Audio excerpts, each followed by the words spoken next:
Ladies and gentlemen, thank you for joining the PBC on NBC conference call. If you would like to ask a question for Bundridge or Charlo, please press star 1 on your telephone. Again, it is star 1 to ask a question for Bundridge or Charlo. I will now like to turn the call over to your host, Mr. Lou DiBella. You may begin.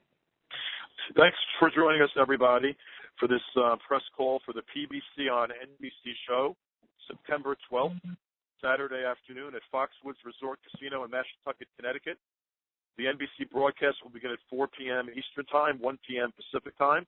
The doors will open at the casino at 1 p.m. and the first bout at 1:05. We have a sensational off-TV undercard that you'll be learning more about in the next few days, and I look forward to everybody being in the arena. But if you're not, we look forward to people tuning in to PBC on NBC, 4 p.m. Eastern, 1 p.m. Pacific, towards a tremendous doubleheader. The main event of the evening is the fight between Peter Quillin, Kid Chocolate, undefeated middleweight, 31-0-1, 22 KOs, against Michael Zerafa, 17-1 with 9 KOs from Melbourne, Australia. This is a fight where Peter's looking to get to the big fight that's waiting for him at the end of this year in December against Daniel Jacobs for the world middleweight title. Peter is a former world champion himself. He did not lose the title in the ring.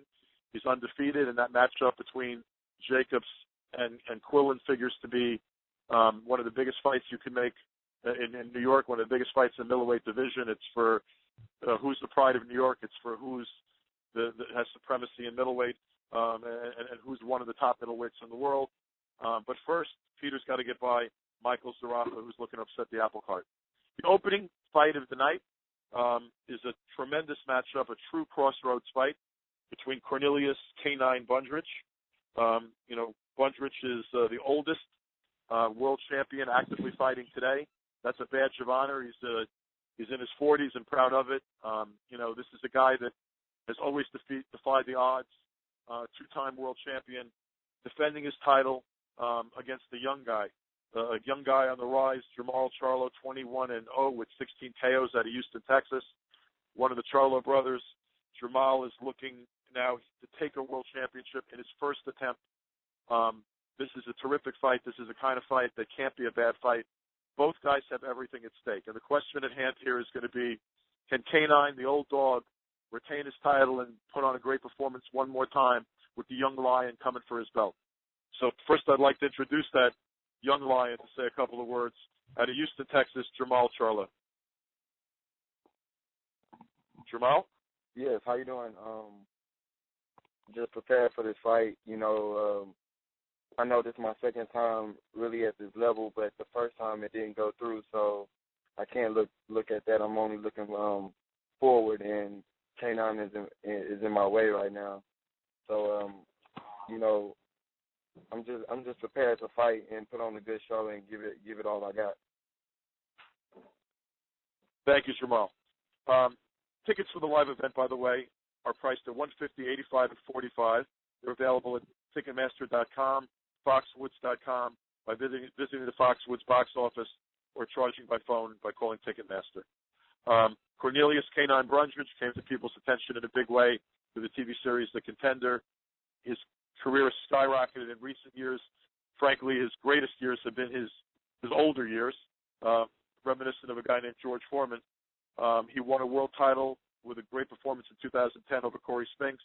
The Detroit native went on to defend that title against Q Powell, and Spinks lost the title in 2013, but earned another shot against Carlos Molina, beat him, and became a two-time world champ. And he's about to defend September 12th at Foxwoods PBC on NBC against the very hungry Jermall Charlo. So, K9 Bundridge, say a few words, please. What's happening, Lou, man? God bless you, man. All good, bro. Happy to be I heard that barking, so I guess you think the old dog's going to have one night of new tricks, huh? Oh, man, come on, man. This your dog, K9. Yeah, man, I'm excited, though, man. I finally get a chance to fight on one of your cards on NBC, live, same day Mayweather fight. It's going to be big. It's going to be nice, and I'm just looking forward to the challenge. Thanks, and I'm going to take no further time. Let's open it up to questions from the press. Yes, sir. Ladies and gentlemen, again, if you would like to ask any questions, please press star 1 on your telephone keypad. Again, the option is star 1 on your telephone keypad to ask any questions.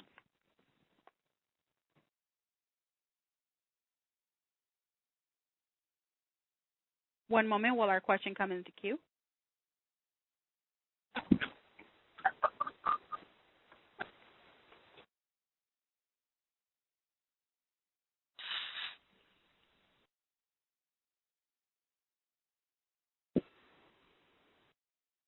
Our first question is from Dax Khan with Talk Boxing TV and radio show. Go ahead. Hi, how's everybody doing today? Peter's on the line, right? Yes, yes. No. This is the first fight, Cornelius Bundrich and Jamal Charlo. It's a question for Cornelius and or Jamal. All right. So my question here is for K9. K9, with you being the oldest active world champion in the sport, and these younger fighters that are coming up today, continuously doubt you. What is it that you see in these younger fighters that allow you to continuously, stay on top of your game that they seem to be lacking? Well, I grew up in Detroit, at the Crump Gym. I've been around Emmanuel Stewart, Tommy Hearns, and just saw all the wars. I've been in some of the, some good sparring. I mean, and I started boxing late in my career, so my longevity is long. A lot of young fighters, they look at my age and they say, well, he's 42 years old, but not in boxing. In boxing, I might be in my late 20s because I started late and I only had 10 amateur fights. So they be on the outside looking in, not really knowing what's really going on. But time will tell, and that's why I continue to prove that with God, all things are possible, and I keep winning. And I'm currently the oldest world champion right now, but I'm the oldest junior middleweight world champion of all time. Just in case you didn't know. Actually, I did, and that's quite a feat. My next question is for Jamal. Yes. Okay. How you doing today? Jamal, my question for you is, this is going to be the most experienced opponent that you fought so far as a professional. What is it that you think that you need to do to kind of negotiate K9's experience, with your skills? What do you think your game plan needs to be able to make up for his extra experience that you seem to lack as a professional? I mean, I can't take years from him or anything like that, but all I have to do is just stay young and do me, and continue to be me and force the power that I have.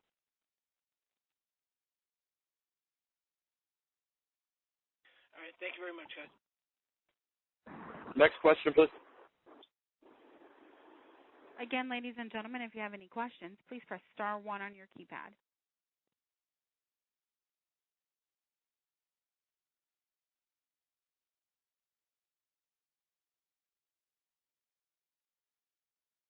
There are no further questions in queue at this time.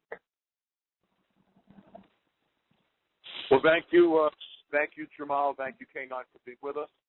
Look forward to seeing you guys in Connecticut, and this again figures to be a tremendous fight. Two guys who can bang, big knockout punchers, and two guys that have everything at stake.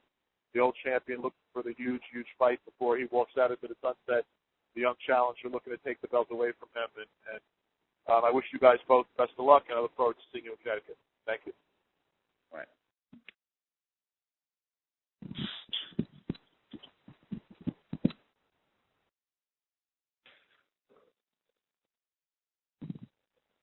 Guys, are Peter and Michael about to join us?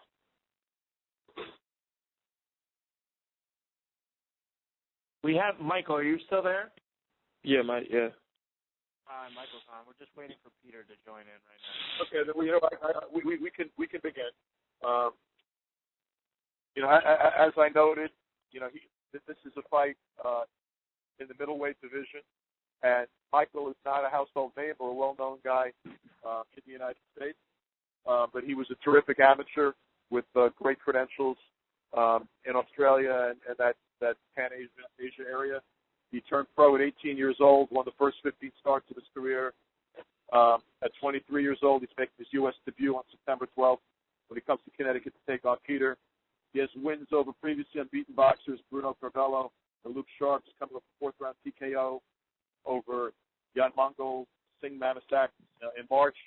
But frankly, the most intriguing thing about Michael and the most interesting thing about this fight is how little he has to lose and how much he can upset with a great performance and a surprising upset.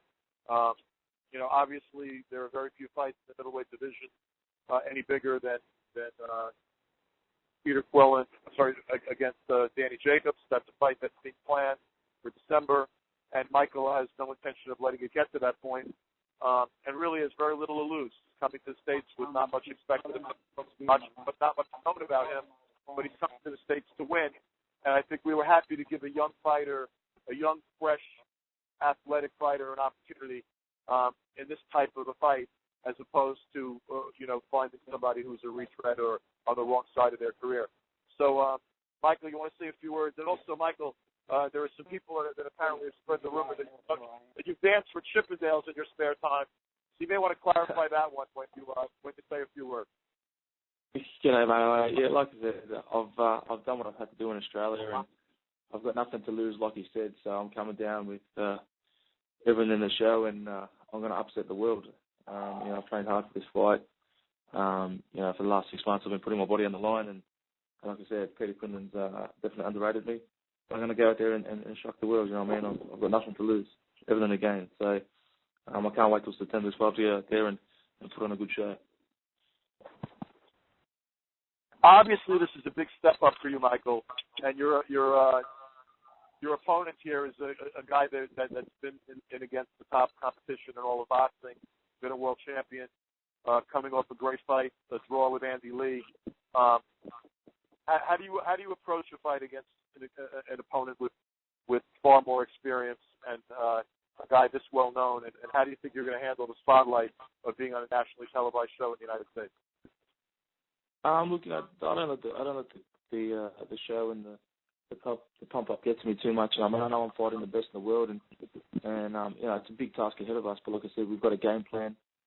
We've been training super hard for this fight, and we just can't wait to get out there and put it all together. And like I said, we've got nothing to lose, everything to gain.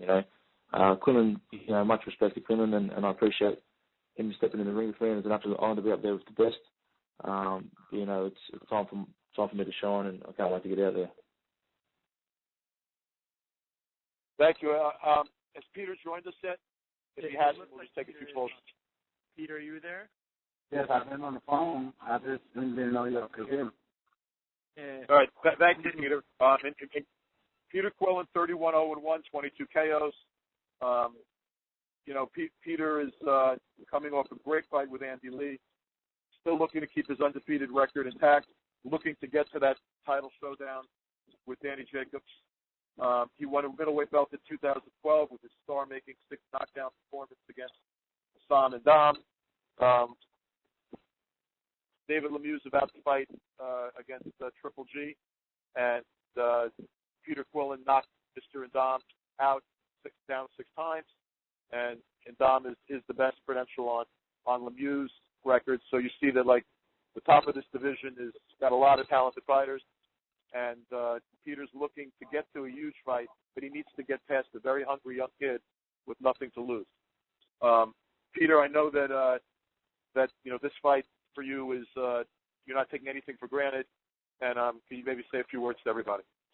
Yeah, I want to first thank everybody who's involved in making this fight happen. I want to thank Al Heyman. I want to thank you, Lou, for promoting this great card. I want to thank all the other fighters that's on this card as well. I want to thank my opponent, Michael, who's stepping up to the challenge to take a fight with me. I want to thank God. I just want to thank anybody that's is going to be watching this fight and interested to see me make a comeback and make a climb towards where I want to be at in boxing. What more can I say? Thank you, Peter. We'll open it up to questions for Peter and Michael. Yes, sir. Ladies and gentlemen, if you have any questions for Peter or Michael, please press *1 on your telephone keypad. Again, it is star 1 on your telephone keypad to ask a question. Our first question is from Keith Indick with The Record. Go ahead. One moment. Go ahead, Keith. Think that Peter thinks of you going into this fight and maybe how he's perceiving you. I only got half of your question, sir. He's asking. My question was for Michael, actually. I was just wondering what Michael thinks that Peter thinks of him going into this fight. Does he think that he's underestimating him, or what does he think that Peter thinks of him? Look, I've got a lot of respect for Peter, and what he thinks to me doesn't really bother me. I've got a job to do. Whoever stands in front of me, I've got a job to do. So I've just got to go out there and put on a show and do what, stick to our game plan and go the distance, go all the way, Just give it 110%. That's what I got to do. Michael, there obviously has been a lot of talk about Peter fighting Danny Jacobs. It's a big fight in New York that people would be anticipating. What are your thoughts on that, and does that motivate you that people are talking about that fight before you and Peter fight? Look, it doesn't upset me or anything, but like I said, it just gives some more fuel in the fire. It gives me more, spark to get out there and put on a big show. Like I said, Quillin's, one of the best fighters in the world, and huge respect to him, and I do appreciate him letting me even step in the ring with him, But, I am underestimated. I've beaten the best in Australia. I just haven't had the shot at the big stage yet. Now I've finally got my chance, so I've got to go out there and do my thing, and shine. So come September 12th, I'm leaving no stone unturned.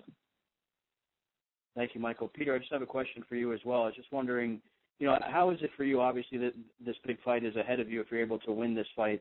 How are you able to block that out and just concentrate on this fight? Well, I don't like that it's like that way that they look for, over past. So I feel like in my mind that you always got to give a person a shot, you know what I'm saying? And, give him the decency to let him know that he's able to do something. And, I'm trying to keep my mind focused just on Michael because I know everybody's looking to try to make a name for themselves, and including him. And, if he was to come in with a proper game plan and he comes in there and beat me, then it probably wouldn't be one of the biggest upsets in boxing thus far. But, my job is to take everybody serious, whether it's Michael, whether it's Danny Jacobs, whether it's Gennady Golovkin, whether it's any other name out there. It's just, staying focused on the guy that's in front of you, and Michael is that guy in front of me. And my job is to try to win one round at a time. Thank you, guys. Thank you. Our next question is from Dex Khan with Talk Boxing TV and radio show. Go ahead. How you doing? My first question is from Michael. Michael, over the last few PBC cards, the unknown fighters from other countries outside the U.S. have stolen, the show. Last time, perfect example was Glowacki with his upset over Marco Huck. Do you feel that the fact that that you're not well known, whether it be by the fans here or by Peter Quillin, is an advantage for you? Definitely. Like I said, the pressure's not as high. Like I said, I am the underdog. But like I said, we've got a strong game plan, and we've been training super hard. We've been working, 3-4 times a day, super hard. Doing the right stuff that needs to be done. And like I said, we're fighting the best. Quillin, utmost respect. He's fought the best and beaten the best, and it's going to be a hard fight. We know that as down here in Australia. But like I said, I've got nothing to lose. Everything to gain. So come fight night, I can only do what God tells me to do. And just go out there and do my thing. So, September 12th, I'm looking forward to it. Can't wait. And my next question is for Peter. Peter, there's been a lot of criticism over the last couple of years that you haven't fought any of the other top middleweights, and it seems that your focus, I'm not saying it primarily is, but, it seems that whether it's you or Danny Jacobs, when it comes to another name, that's the only ones that come to mind or come out of each other as a possible opponent. Do you think that in the long run it could be an advantage as you guys kind of sit back and you watch what happens between Golovkin and Lemieux and Cotto and Canelo, and in the end, after they sort everything out, that will eventually, put you in a position to be in one of the bigger fights, and that would make that fight a higher profile once everybody else kind of sorts themselves out of the way for you. Well, I think so. Pacquiao and Mayweather, we've been waiting on that fight for such a long time, and when the money got as much as it got, and the fight, of course, happened. And, for me, I'm a participant in boxing. I never came in the game of boxing to say, I don't want to fight him, I don't want to fight him, I don't want to fight him. I work with some of the best people in the sport of boxing that's going to make sure that my legacy, my money, everything that I'm doing this for is sealed. So, for me, I don't worry about the politics of boxing. There's a lot of things behind the closed doors when the boxing is being made that I don't have anything to do with it. The only thing I have to do with is me going to the gym, staying ready and staying in shape, and, taking whatever fights is available for me. All right, thanks a lot. Best of luck to both of you guys. Thank you so much. I appreciate it. Our next question is from Ryan O'Hara with the Boxing Voice. Go ahead. Yeah, good afternoon, everybody. Hope you guys are doing well. Same to Peter, Michael, Lou, McCall.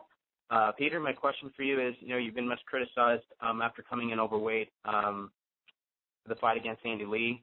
Are you considering the move up to the super middleweight division at 168 in the near future? Yes, I'm getting to that point where I feel like that's going to be on my horizons, and I'm getting older. I've been the same weight since I was 18 years old, and now I'm 32. You know what I mean? So it's like, I won't be to the point where I'm just trying to hang on to weight to try to, make things happen. I don't think will be happening. So, I think in my near future I will be up to 168 pounds. All right, thank you. My final question is going to be for Mr. Zerafa. Welcome. My question for you is, of course, you're not a household name, but you're facing a former world champion. You haven't faced very many top opponents with the exception of I'm not sure how to pronounce his name. He's Russian, Arif Magomedov. Sorry about that. But have you been watching tape, and do you see anything that you could capitalize on Peter come September 12th? Mate. Yeah, like I said, we've studied Quillin, and we've got a strong game plan. And like I said, we just want to go out there and stick to that game plan. And like I said, underestimated for this fight. A lot of criticism and stuff. But like I said, that's politics of boxing. But no, like I said, I'm very confident with this fight. Like I said, I'm the underdog. I've got nothing to lose, everything to gain, and I've had fights here down in Australia where I've also been the underdog, and I've had a huge upset. So, like I said, it's going to be a hard fight. He's the best. And like I said, to be the best, you've got to beat the best. That's what we're aiming to do. We're aiming high. In boxing, you can't aim, just to beat guys here and there. You got to fight the best, and that's what we want to do. All right, good luck, and thank you, guys. Thank you. Thanks, my man. Our next question is from David Grisman with BoxingScene.com. Go ahead. Good afternoon, everybody. Lou, what is the weight limit for this fight?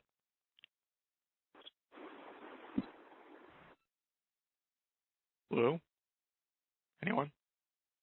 I think it's 163 pounds. 163? Yes. Is that Peter? Yes. All right. Okay, thanks, Peter. So it's a 163-pound weight limit. The next question, I guess, is for Peter. Peter, what happened with making weight in the Lee fight? And as a follow-up to that, do you think you'll be able to make it down to 160 should you go on to face Danny Jacobs next? Well, it's just about eating the right kind of food. I don't eat unhealthy. I said, like, this is the first time in my career where I had to go through this type of stuff. You know what I'm saying? So it's like, as far as me working in the gym, I'm in the gym, and for the Danny Jacobs fight, whatever the case may be, I'm gonna try my hardest and try to make that weight. You know what I'm saying? But I won't kill myself. So like I said, I've been the same weight since I was 18 years old. I'm 32 now, and I'm only getting older. So it's like, the weight is not coming off the same like it did as a young man that I was once before. But we still got a lot of time. But the fight that I'm really worried about right now is Michael. Michael is the guy right now because, you know, without getting past him, nothing is going to be possible. And I have to at least show the guy some respect who's coming all the way from Australia. I want to give him an actual shot that he's able to do what he can do. You mentioned that it was the first time in your career where you had to go through what you went through. What was that process like for you trying to make weight for the Andy Lee fight? It was very emotional, man. You know, like on this level, man, let me just invite you into the world of being on my level. It's like you have so many people that can make promises to you but don't deliver. You know what I'm saying?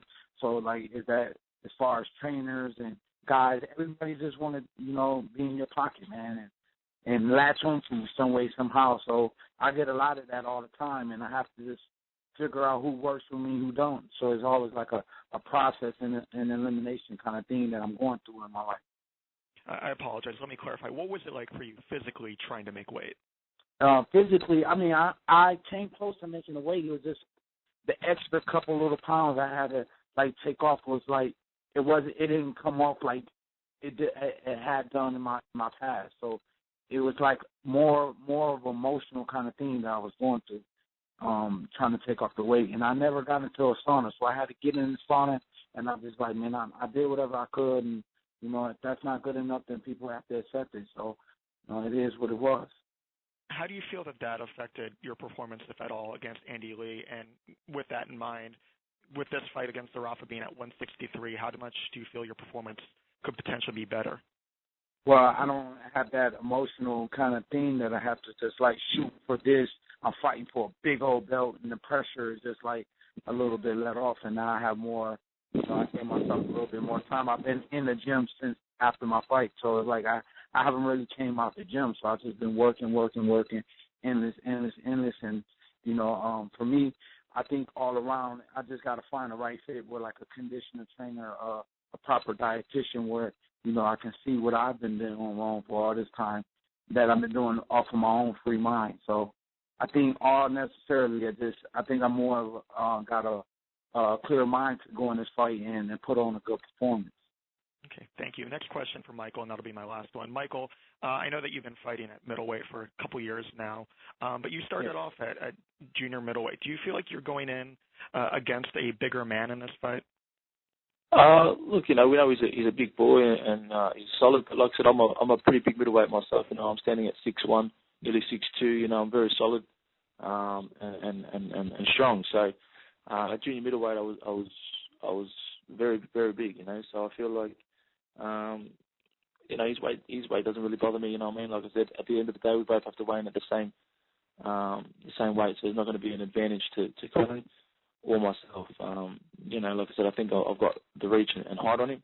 And like I said, we just go out there and we work. You know, that's what we do as fighters. That's all we do. We go out there and we work. You know, win, lose or draw, we give it our absolute all. And like I said, I'm very confident with this fight. Do you feel a physical difference in yourself between when you were fighting boiling down to junior middleweight and the weight that you're fighting at now? Yeah, I find myself a lot quicker, a lot stronger, a lot smarter. You know, trying to get down to 69 kilos. You know, for us guys, it was mentally frustrating. You know, like Quillin said, those last couple of pounds, you know, they do mentally get to you sometimes. So you know, now I can get down to weight easy. You know, I'm strong and I'm fit, so I've got no excuses. You know, coming into this fight. Like I said, and I do respect Quillin for giving me the opportunity. You know, him and his team. And yeah, like I said, God bless.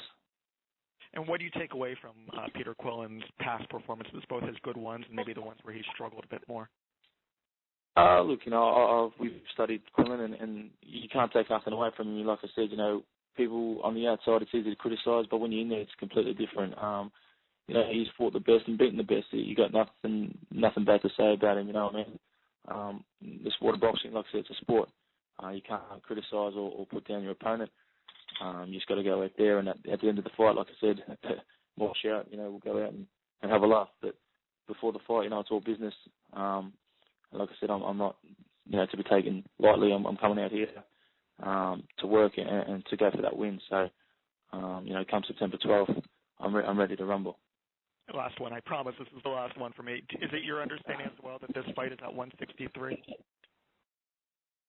Sorry, mate, I didn't hear that question. I'm sorry, Michael. Is it also your understanding that this fight is at 163? Dave, it's at Yeah, 163. Yeah, like I said, we understand that, and that works even more for me. I'm coming in a lot stronger, a lot fitter as well. So I don't have to stress to get down that weight. I'm nearly at weight now, so I'm training comfortably, training hard, and training smart. We've got the best, people in the business, helping us out. So, like I said, we're working for it, getting the quality sparring, getting what we need to get done. So, I'm looking forward to it. Like I said, we've got nothing going against us, everything for us. We just got to go out there and enjoy it. It's the experience. I've never fought, like I said, on the stage with guys like Quillin. And like I said, we will go out there and give it our absolute all. And I'm looking forward to it. So can't wait.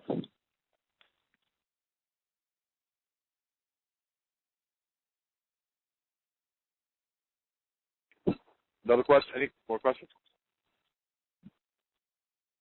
Yes, sir. Our final question is from Eddie Goldman with No Holds Barred. Go ahead. Thank you very much. Hello, everybody. First question for Peter. Peter, you're going to be going into this fight as a big favorite. Most of the fans are going to be rooting for you. It's going to be live on NBC. It's on a very busy day for boxing. Does all this mean that you really want to make a statement to stand out? Because it's going to be there's be a lot happening September 12th. Well, let's just say first and foremost, originally I'm from Grand Rapids, Michigan, the same place where Floyd Mayweather's from. So it's on the same day of one of the best fighters in the world, and also being from my same city of Grand Rapids. So it's a big thing for me. So, but my job is not to worry about putting pressure on myself to perform in a way where it's going to, I have to make a statement. What I'm going to do is just do my best to put on a good performance against a guy who's saying he we shouldn't take him lightly. So I'm going to take his words into consideration and know that I got to come out there with my best foot forward and do what I have to do. And that's the job of boxing, because, one punch can change a fight. And, like I said, I'm giving them the respect, until we step in the ring, and I'm giving them respect now. But after that bell rings, no more respect. And I just hope that he doesn't dance in the ring. Have you watched tapes of his fights? How familiar are you with his style? Man, I never in my career watched tapes of guys. My trainers, and that's what they do, and so they get paid to do. And I watched a couple rounds, and I was like, okay. Then they watch they go on and come up with the game plan, because I feel like when you get in there, a guy that you see and you think you see, he fights every guy different, or he might do some certain things over and over again. But my job is to just be ready. I put myself through a treacherous workout when I'm in that gym, that I train just to see it all. And when we come September 12th, we're just going to be trained to see whatever he's going to throw at me, and we're going to know what to do when he throws that, and make him pay for every mistake that he makes. Okay, and a question for Michael. Michael, this is your first fight in the United States. You've done really well in Australia. The one time you fought out of Australia, you didn't win that fight. Tell us what you expect, because as everybody knows, most people will be rooting for Peter during this fight. Tell us what you expect to happen in it. Look, we expect a hard fight. We expect, nothing but a war, and that's what we want. We want hard fights. We want to fight the best, and at the moment, Quillin's the best. We're looking to go straight past Quillin. He's got a big fight lined up with Jacobs, and that's already been spoken about. But I think they've looked straight past me. Like I said, the reason why I haven't been up there yet is because I haven't had the opportunity, and now I've got the opportunity, and I want to make it count. In Russia, it was a different story. We had problems in Russia. Can't let too much out back then. But now we're fit. We're 100% fit. Everything's well, medically, physically, mentally. So we're strong. We're ready to go out there and make noise, and that's what we want to do. My team and I have sat down. We've worked extremely hard, and like I said, we've got a very, very good game plan. Southpaw, and not. We're going to work. And like I said, September 12th, I'm just just be ready. Be ready. After that fight that you had in Russia, you won your next 2 fights. You got TKOs. Did you? Was there anything you changed in that, and you expect to show differently in this fight? Since my fights, those 2 knockouts, like I've stepped up, 20 times more. I've gone different levels. I've gotten stronger training camps, stronger sparring partners. I've been moving around with the best in the world, and the best trainers in the world. Paying top dollar to get the best. So I believe I've gone, 10 levels above how I was then. So, like I said, I'm confident. I'm very, very confident. Like I said, take nothing away from Quillin. He is the best, and that's what we want to do. We want to beat the best. So, just got to go out there and do my thing, and leave the rest in the God's hands. Okay, thank you. Good luck to everybody in the fight. Looking forward to it. Thanks, my man. Thank you, Michael, very much for being here. I know it's late for you right now, but thank you for joining us. And I think you gave people a chance to know who you are and that you're coming to Connecticut at Foxwoods Resort Casino for PBC on NBC September 12th with an intention of winning. And once again, the NBC broadcast starts at 4 p.m. Eastern Time, 1 p.m. Pacific Time. Doors open at Foxwoods at 1 p.m. First bouts at 1:05 p.m. Tickets $150, $85, $45. Ticketmaster.com, Foxwoods.com. Visiting the Foxwoods box office or charging by phone through Ticketmaster. And it's going to be a great night, a great afternoon of boxing before a big night for boxing on September 12th. And again, Cornelius Bundrich defending his title against Jamal Charlo, and undefeated Peter Quillin against young Michael Zerafa. Thanks for joining us. See you at Foxwoods, and tune in on NBC if you can't be there. Thank you. Thank you. Thank you, man. Thank you, ladies and gentlemen. This concludes today's teleconference. You may all disconnect.